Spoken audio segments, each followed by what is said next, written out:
Hello friends. So today we are going to start with lesson 1. Yesterday we had just seen an introduction. Today we are going to see in detail what lesson 1, that is introduction to company law, talks about. So first, what are the learning objectives? The concept of company or corporation in business is not new but was dealt with in the 4th century BC itself at the time of Arthashastra. It was evolved over time according to the needs of the society and business dynamics. The word company is made up of two Latin words, com meaning coming together and panis meaning bread. Company originally referred to a group of people who took their meal together. The objective of this lesson is to understand the concept and legal provisions of the company law, background and evolutions of corporate legislation in India, the distinct features of company, other forms of business, key concepts under Companies Act 2013, and the important definitions. Dear friends, kindly ignore the background firework sound. We all know that Diwali is around the corner. I'm really sorry. The next topic in the module is regulatory framework. They have compiled a table which deals with various sections of Companies Act and what it deals with. So I'm not going to read that out. You people can go through it in the module. As it is in a tabulated form, it will be very easy for you to learn. The next topic is introduction, jurisprudence of company law. Company law in India is the cherished child of the English parents. Our various Companies Acts have been modelled on the English Acts. Following the enactment of the Joint Stock Companies Act 1844 in England, the first Companies Act was passed in India in 1850. The Indian Companies Act 1866, the Indian Companies Act 1882, the Companies Act 1913 and the Companies Act 1956 were the earlier law passed in India. Every Companies Act introduced new concepts, like before amendment of Companies Act 1857, there was no concept of limited liability, which is now a fundamental concept of the companies law. The next topic is history and development of the concept of company law in India. The Companies Act 1956 based on Bhabha Committee recommendations.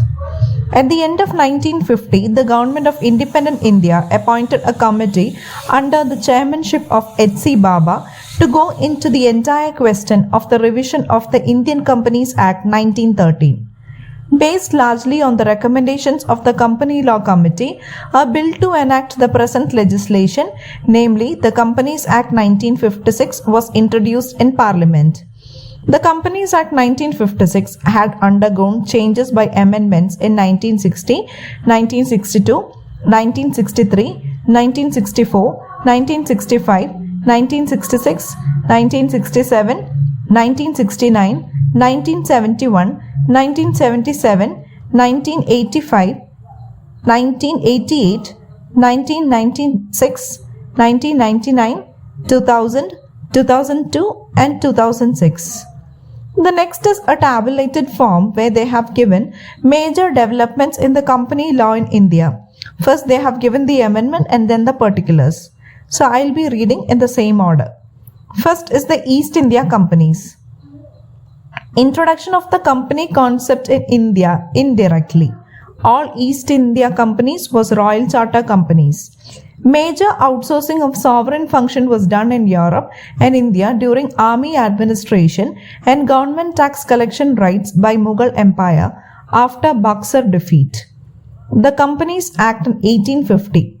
In 1850, the first law on registration of joint stock companies was enacted in India. Company was a distinct legal entity. Next is the Joint Stock Companies Act 1857. Concept of limited liability introduced. The Companies Act 1866. Consolidation of various laws. Next, the Companies Act 1882 or the Indian Companies Act 1882. Liability of members limited but directors were with unlimited liability. Registered minutes and special resolutions to form part of MOA. power to appoint arbitrator to settle its dispute with others, administrative powers with local government. Next, the Companies Act 1913. Concept of private company, companies not for profit distribution companies introduced, annual general meeting, statutory meetings and extraordinary general meeting introduced, registration of mortgage and charges. The next one, the Companies Amendment Act 1951, substantial powers with central government. Last comes the Companies Act 1956. The Companies Act 1956 was enacted with a view to consolidate and amend the earlier laws relating to Companies Act and certain other associations. The Act came into force on 1st April 1956. This Companies Act was based largely on the recommendations of the Baba Committee. This Act was the longest piece of legislation ever passed by a parliament. Amendments have been made in this Act periodically. The Companies Act 1956 consisted of 658 sections and 15 schedules. Full and fair disclosure of various matters in prospectus, detailed information of the financial affair of the company to be disclosed in its account, provision for intervention and investigation by the government into the affairs of a company, restrictions on the power of a managerial personnel, enforcement of proper performance of their duties by company management, and protection of minority shareholders were some of the main features of the Companies Act 1956. The Companies Act 1956 was enacted with the object to amend and consolidated the law relating to companies. This Act provided the legal framework for corporate entities in India and was a mammoth legislation.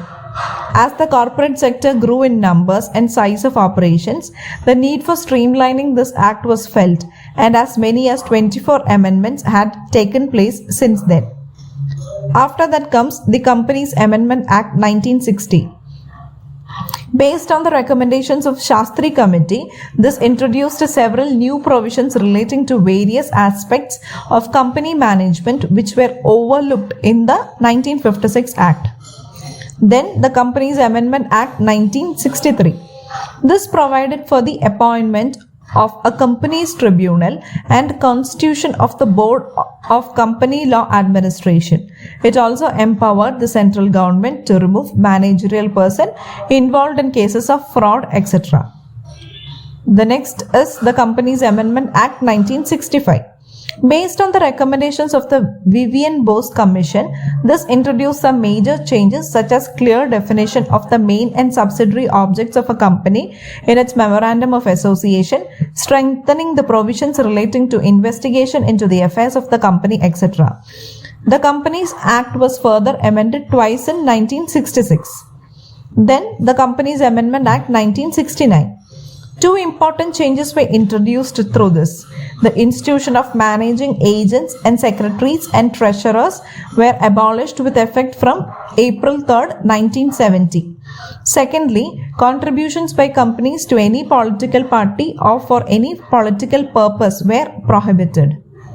The next amendment act is the Companies Amendment Act 1974. This introduced some important and major changes in the Companies Act 1956.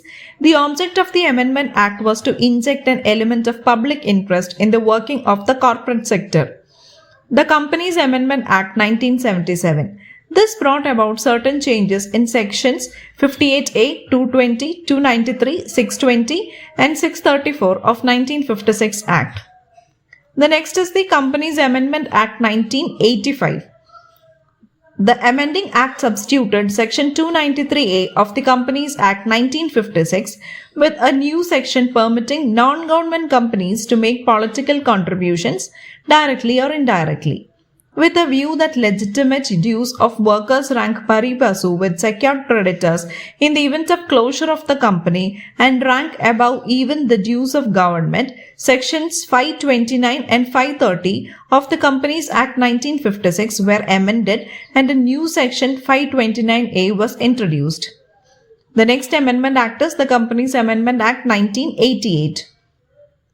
Based on the recommendations made by the expert committee, that is a Sachar Committee, the Companies Amendment Act 1988 substantially amended the Companies Act 1956 in order to streamline some of the existing provisions of the Companies Act 1956 and to ensure better working and administration of the Act. The important changes introduced by the Amendment Act of 1988 were: A. Definition of secretary brought in line with the definition of company secretary in the Company Secretaries Act 1980 and includes an individual possessing the prescribed qualifications. B. The concept of company secretary in practice was introduced for the first time in the Companies Act. The amended act, among other things, also set up an independent company law board to exercise such judicial and quasi-judicial functions earlier being exercised either by the court or the central government.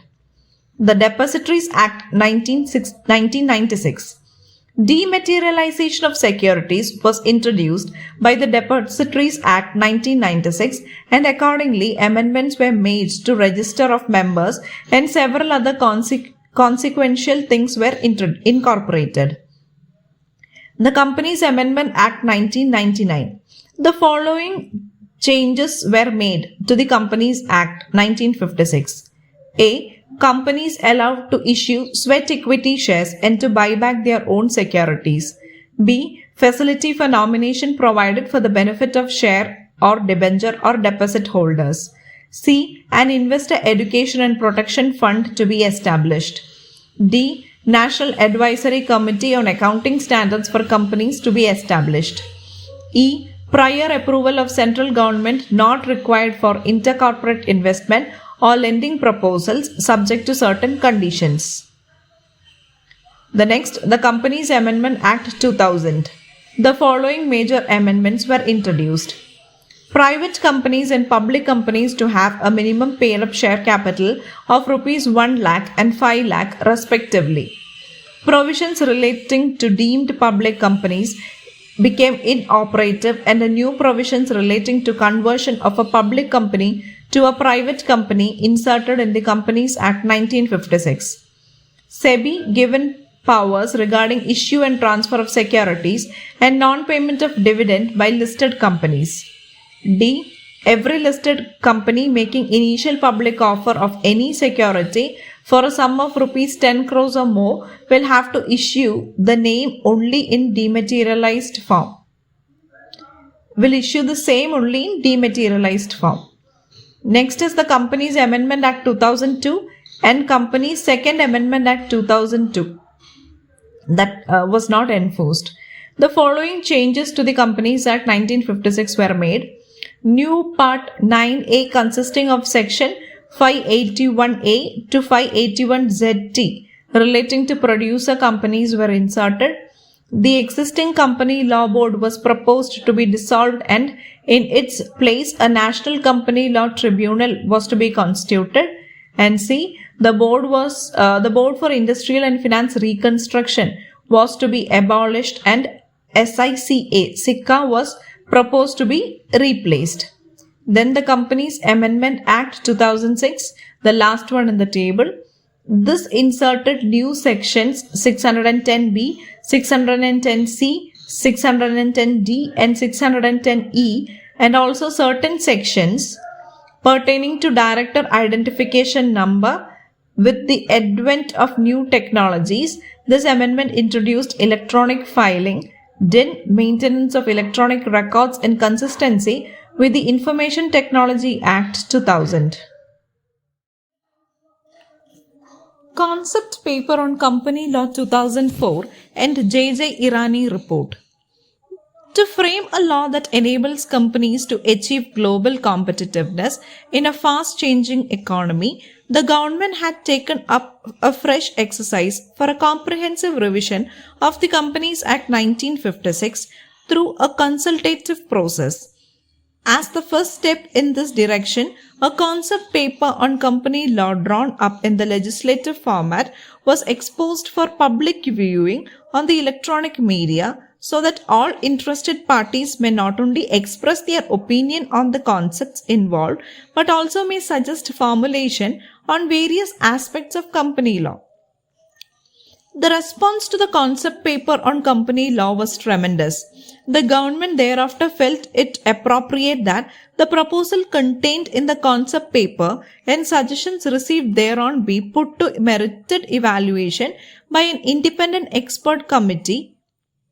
A committee was constituted on 2nd December 2004 under the chairmanship of Dr. J.J. Irani, the then director Tata Sons, with the task of advising the government on the proposed revisions to the Companies Act 1956 with the objective to have a simplified compact law that will be able to address the changes taking place in the national and international scenario, enable the adoption of internationally accepted best practices as well as provide adequate flexibility for timely evolution of new arrangements in response to the requirements of ever-changing business models.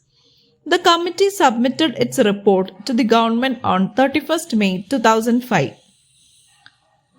Dr. J.J. Irani Expert Committee on Company Law had submitted its report charting out the roadmap for a flexible, dynamic and user-friendly new company law.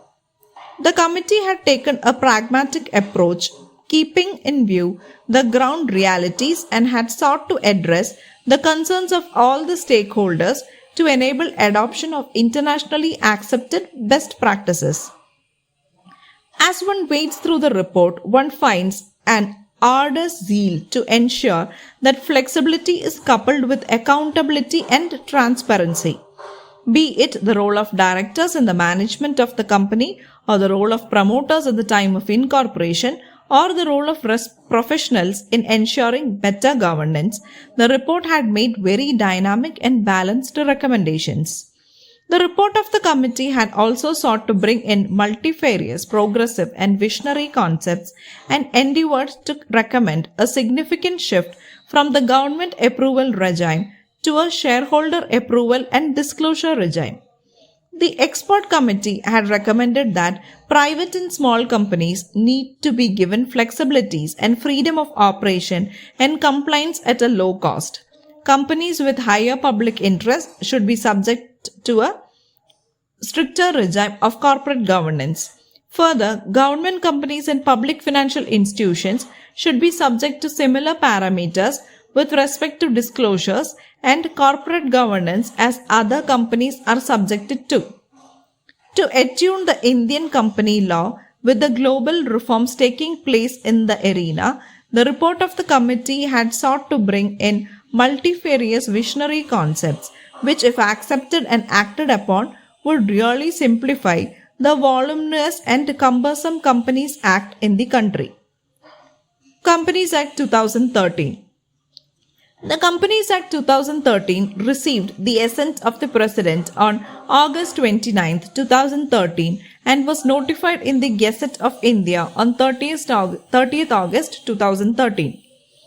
The Companies Act 2013 had undergone amendments 4 times so far, that is the Companies Amendment Act 2015, the Insolvency and Bankruptcy Code 2016, the Companies Amendment Act 2017 and the Companies Amendment Act 2019. Amended the Companies Act 2013. The Amendment Act of 2020 is not there in the module. We have to take care of the same. So far, Ministry has come out with several circulars, notifications, orders and various amendment rules to facilitate better and smooth implementation of the Act. The Companies Act 2013 introduced new concepts supporting enhanced disclosure, accountability, better board governance, better facilitation of business and so on.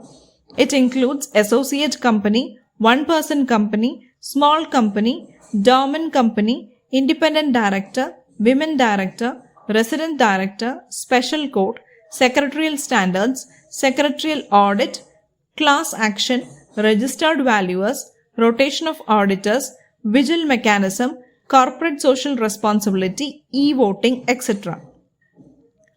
Next topic is reading methodology of the Companies Act 2013 and its legal aura. The Companies Act 2013 is not a standalone piece of legislation but a complete ecosystem. It contains orders, rules, notifications, and circulars. One should read each section of the Act with relevant rule, notification, and circular. The Act is a superior authority in law passed by the legislature. Notifications and rules are notified by the executive under the power derived from the Act itself. The central government has issued removal of difficulties order under section 470 within first 5 years of the existence of the Companies Act 2013. This is like a small amendments just to remove difficulties due to interpretation and practical implementation of the large intent of the law without impacting the large intent. Notifications under section 460 exempt certain companies from the applicable provisions of the Act. At the same time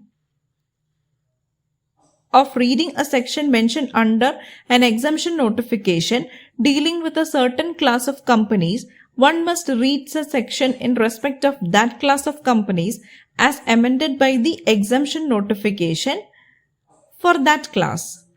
Exemption notifications effectively amend these sections for the purpose of the class of companies with which the exemption notification deals.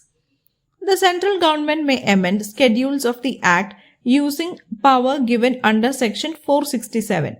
Schedules must be read with the main section. Wherever a section of the Companies Act 2013 use words as may be prescribed, it is an indication the legislature has delegated powers to the executive on that particular point. Section 469 empowers the central government to make rules for sections which do not delegate such powers to the central government. While provisions of the Act along with removal of difficulties orders, exemption notifications and schedules deal with the policy framework of the law, rules deals with the procedures. Rules cannot change policy framework in any manner and cannot override substantial provisions of the section empowering the rules. The circulars are issued by the department interpreting a particular provisions of the Act or the rule in certain circumstances. The Companies Act 2013 does not empower the department to issue circular. Secretarial standards are standards prepared by the Institute of Company Secretaries of India to standardize secretarial practices under the Companies Act and other areas related to secretarial practices. By virtue of explanation to section 205 subsection 1, secretarial standards issued by the ICSI are constituted under section 3 of the Company Secretaries Act 1980 and approached by the central government are part of the law itself. Further, section 118 subsection 10 mandates that every company shall observe secretarial standards with respect to general and board meetings. This whole ecosystem is called the Companies Law and should be read collectively and comprehensive. In this session of audio, we have seen the first chapter from page 1 till the mid of page 8. In the next audio, we will be listening from meaning and definition of a company. Thank you. Stay safe.